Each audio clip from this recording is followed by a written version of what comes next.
Ahora dígame, don Heraldo, ¿cómo fue su experiencia durante el terremoto que hubo en el año 60?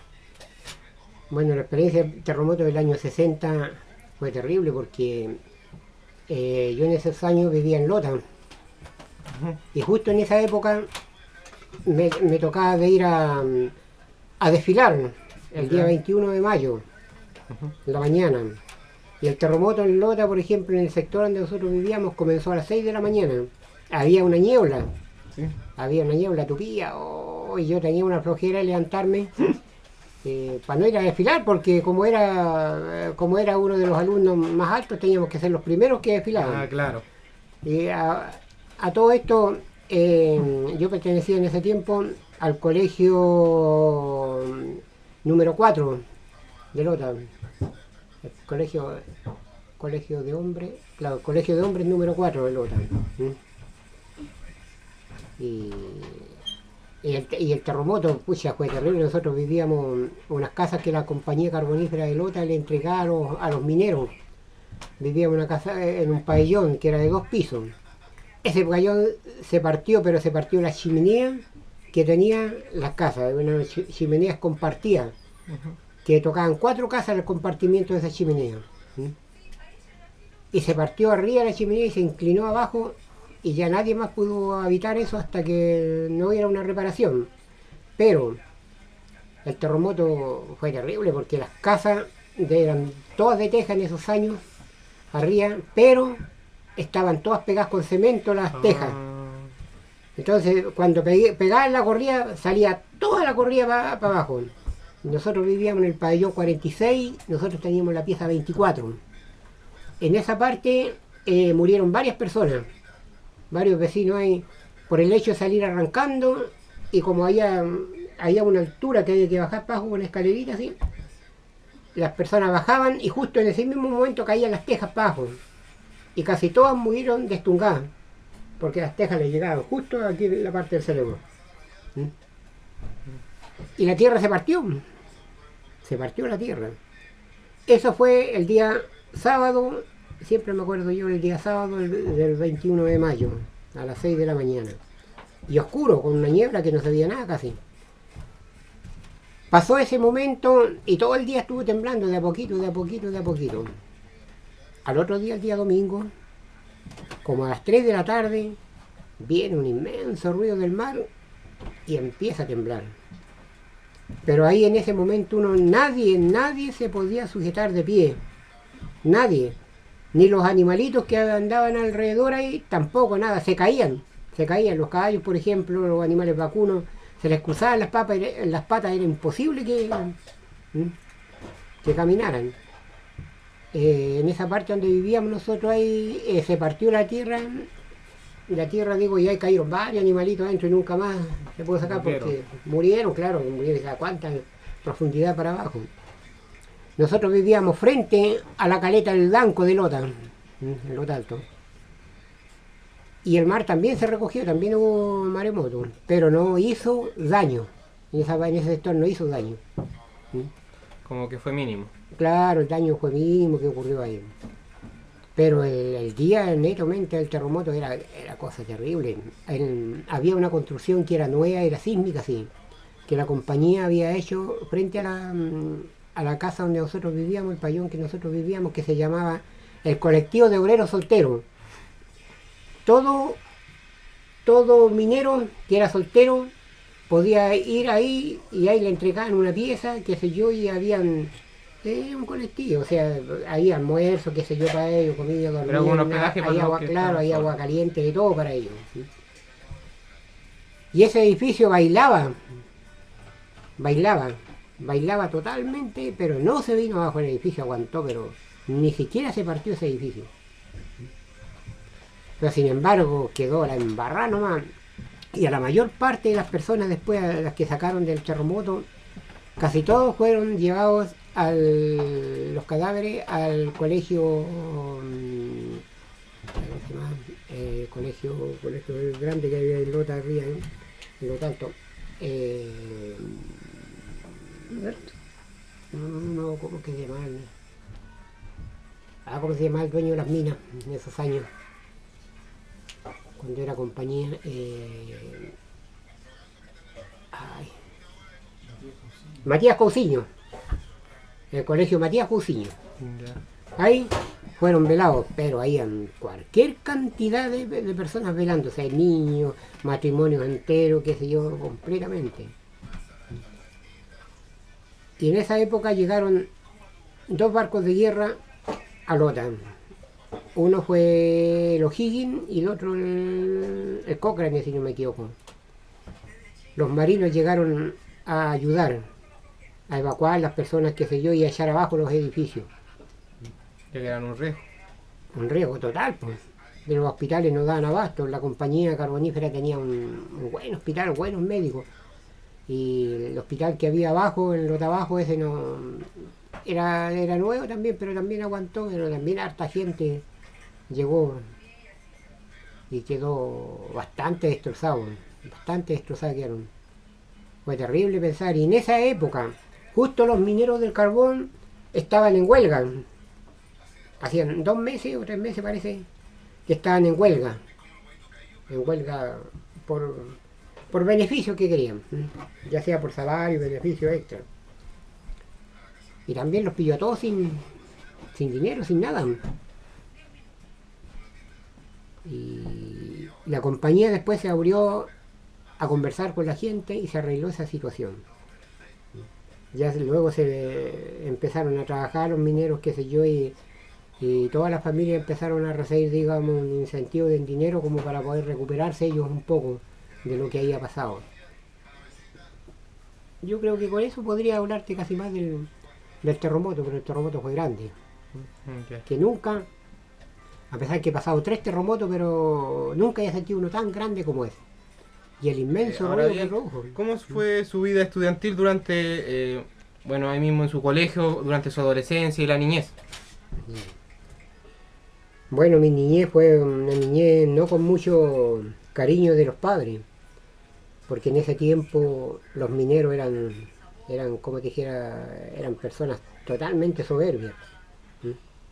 No era fácil, digamos, de ser hijo de un minero en esa época, porque casi la mayor parte de los mineros, por su mismo trabajo que tenían, qué sé yo, eran digamos, demasiado estrictos con todo. Pero mi niñez, la niñez mía no fue, digamos, no fue mala ni fue buena. En mis estudios me fue bien en los estudios. Tuve la dicha de que el último año, que el año 62, terminé mis estudios de la básica y salí con el primer puesto y el número 1, digamos, el primero en toda clase de materia. Incluso tengo mis certificados por ahí que dicen. Y mis juegos. Sí. ¿Quieres Vale. saber de mis juegos? Ya, está bien. Ya. Los juegos que teníamos en ese tiempo eran el volantín, Ujú. el trompo, el caballito bronce y fútbol. ¿Y en qué consistía el caballito de bronce? Consistía en que primero había una persona que hacía de caballito y otro lo sujetaba. Se ponía en cuclillas así y otro iba de carrerita, saltaba encima de él. Después venía otro y saltaba encima del otro. Y así seguía haciendo la corrida hasta que se cayera. El que aguantaba más, ganaba. ¿Mm? Y el que no, perdía nomás. Pues. Perdía de cada Claro, día. perdía nomás. Pues. Y allá en Lota, por ejemplo, ¿tenían un lugar como preferencia, ir a jugar? ¿O algún... Sí, había canchas.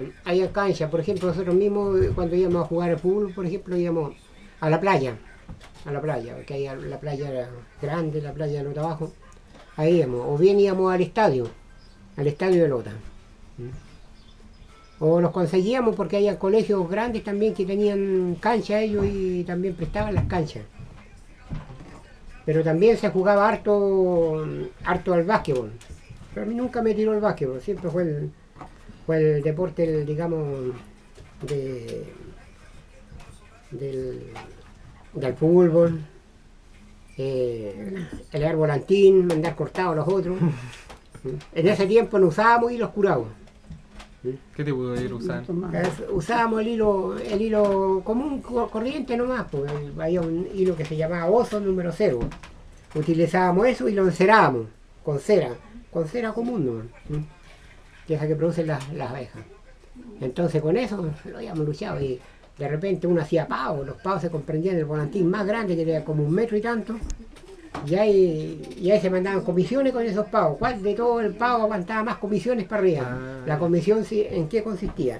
En un papelito se le ponía cualquier cosa a uno, qué sé yo, un mensaje, algo, un mensaje de una chica, qué sé yo, que le gustaba, todo, en ese sentido. Entonces, eso, ahí se tiraban los pavos en ese tiempo. Y el emboque, pues. Jugábamos al emboque, ahí teníamos emboques grandes, chicos, de todo. Y los trompos también, habían trompos chiquititos que se llamaban los piruchis, habían trompas que eran de dos púas, y los demás, pues todo eso jugábamos. Ese era nuestro juego. Ahí el tejo también, pues.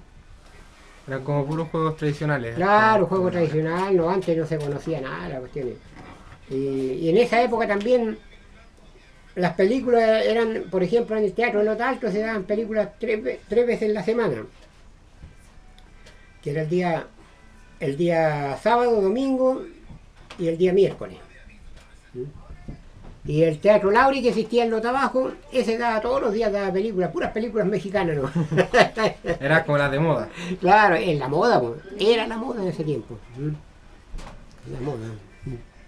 Al igual ustedes, ¿qué tipo de música escuchaban? Bueno, ¿y usted tiene algún artista en el caso que usted recuerda alguna canción de él? Bueno, los artistas en ese tiempo, los más populares que existía, estaba empezando a salir el rock. Y casi todos con Elvis Presley. Y a ver, ¿quién era el otro? Había un negrito, me acuerdo yo. Puta, no me recuerdo por el momento el nombre del negrito. Pero Elvis era uno de los que hacía furor. Y casi todos hacían competencias de baile por el rock que existía. El rock y de ahí el twi. ¿Cuál era ese? Es uno que se bailaba como encima de una baldosa, que salió un baile que se llamaba el baile de la baldosa. Ahora dígame, don Heraldo, ¿usted tiene algún relato sobre su padre que usted nos pueda contar? Claro, mi padre trabajó como 20 años, un poco más de 20 años en las minas de Lota. Y él era maestro cabero de primera. ¿En qué consistía el maestro cabero? El maestro cabero era el especialista en todo lo que era caulería y en caurias. Las caurias consistían en esas moles altas que se ven, que todavía existen, en las cuales había que colgar las jaulas. Entonces él era una de las personas que tenía que encargarse de eso todas las semanas, tenía que estarlas revisando, las revisaban el día domingo, porque el día domingo no hay explotación. Entonces ahí tenían que revisar todo eso, y en el momento que se encontraba cualquier pifia, digamos un alambrito que se hubiese desprendido nomás del cable de sin fin, tenían que parar la obra al tiro y cambiar todo eso. Entonces esa es la obra del cabero. Él recorría debajo del mar diferentes sectores. Por ejemplo, estaba a cargo de todo lo que era caulería y winchería del sector de Pique Alberto, Pique Nuevo, Chiflón Carlos y Pique Grande. Hay también Chambeque, pero Chambeque después no era de explotación, sino que era para bajar materiales y para succionar el aire. En alguna zona secundaria. Era un extractor de aire, digamos, donde botaban el aire para afuera. Él duró bastante tiempo, incluso se encontró con varias explosiones de gas grisú en esos años. Incluso un jefe que había que era muy amigo con él, que era un ingeniero a cargo, lo vio morir, pues. Lo vio morir en esa cuestión. Era peligroso ese Sí. Y de eso, cuando ocurrió eso, yo también fui a mirar de sapo nomás, pues fui a mirar la cuestión, pasáis que no quieran. Pero me daba cuenta que las personas que morían por gas grisú se cocían. O sea, si uno tocaba el cuerpo así, las carnes se le pegaban casi a los dedos de uno. O sea que Y el gas grisú, ¿en qué consistía la explosión del gas grisú? Era el gas que se acumulaba por intermedio del carbón abajo en las minas. Abajo en las minas. Porque abajo las minas de carbón de Lota eran tenían, pero, pucha, cualquier metro, kilómetros por debajo del mar. ¿Mm? Era harto peligroso. Sí, súper peligroso la pega. Que el minero estaba acostumbrado, sí, pues, no, el minero no había problema. Los mineros, por algo eran mineros, pues. ¿Mm? Ahora bien, su padre era minero, todas esas cosas, pero él nunca sufrió, por ejemplo, un derrumbe, nunca tuvo que ver Sí. algo así. Sí, le ocurrió un derrumbe como en el año 50 más o menos. Un derrumbe que se sentó la mina en parte de una revuelta que había. La revuelta significaba donde el aire daba vuelta, circulaba así hasta ahí llegaban los carros y salían. Y justo se sentó el cerro. Se sentó y lo aplastó para abajo, estuvo, ¿cuántos días? Que estuvo 30 y tantas horas aplastado. Ya lo habían dado por muerto. Pero lo que le valió que donde cayó abajo, habían unos durmientes, y justo la cabeza cayó abajo de los durmientes y quedó aire ahí. Quedó una bolsa de aire. Por eso como a los 3 días lo sacaron. Ah, lo encontraron. Lo encontraron, claro, como a los 3 días lo encontraron. Y ahora bien, don Heraldo, usted durante la época de 1973, ¿vivió ese periodo en Lota o estuvo en otra parte? No. En ese periodo yo estaba en Santiago. Fui a trabajar a Santiago. Pero antes de irme a Santiago, estuve viviendo aquí en la cordillera de Nahuelbuta. Porque mi padre se retiró de las minas porque tenía principios de silicosis, porque era minero. Y él compró un terreno aquí en la parte del OTB. Pero aquí en esos años el OTB estaba totalmente retirado, en esos años no existían caminos, muy poco más que huellas de camino, vehículos, no existían los vehículos para acá, para allá. ¿Sí? Costaba más el acceso. Claro, más el acceso. Entonces ya, una vez que ya los vinimos para acá, después aquí no había mucho que hacer porque en esos tiempos en la cordillera era medio complicado como para poder hacer trabajo. Y el único trabajo que existía en esos tiempos aquí era hacer carbón. Pero el carbón tenía su periodo, digamos, bueno y periodos malos. Y ya, por esas circunstancias tuve que irme a Santiago. Estaba en esos años, recién me había presentado al regimiento y quedé sin mí al tiro del regimiento, así que al tiro me fui para Santiago después a trabajar allá. Y en ese periodo después estaba trabajando en Santiago, qué sé yo, allá, y me pilla el golpe de estado en Santiago. Nosotros vivíamos en la calle Santa Rosa, en el número 377, casi al llegar a la esquina de 10 de julio, por Santa Rosa. Estábamos cerquita a 2 cuadras del regimiento blindado número 2 en Santiago. Y ahí en la mañana se produjo la salida de un tremendo ruido, nadie sabía qué era lo que era el ruido más que cuando nos dimos cuenta que venía por la calle abajo funcionando. Pero venía cualquier cantidad de tanques, carros blindados, artillería antiaérea, venía de todo, de todo. Y se empezaron, los primeros balazos que se sintieron más o menos fue como a las 10:30 de la mañana, ¿sí? Aproximadamente. Y de ahí empezó todo el bullicio, ¿sí? Pero fue terrible porque había personas que pucha, no correspondía de eliminarlos, digamos. ¿Sí? Pero en ese tiempo no les importaba nada, llegaban nomás, primero disparaban y después preguntaban quién era. ¿Usted en ese periodo en qué trabajaba? Yo trabajaba en la estación de servicio, que estaba en toda la esquina de Santa Rosa con 10 de julio, en una ESO. Ahí trabajaba yo. Tanto le hacía la mecánica como atendía surtidores, qué sé yo. Era variable el trabajo ahí. Aparte era peligroso. Claro, peligroso bastante, bastante.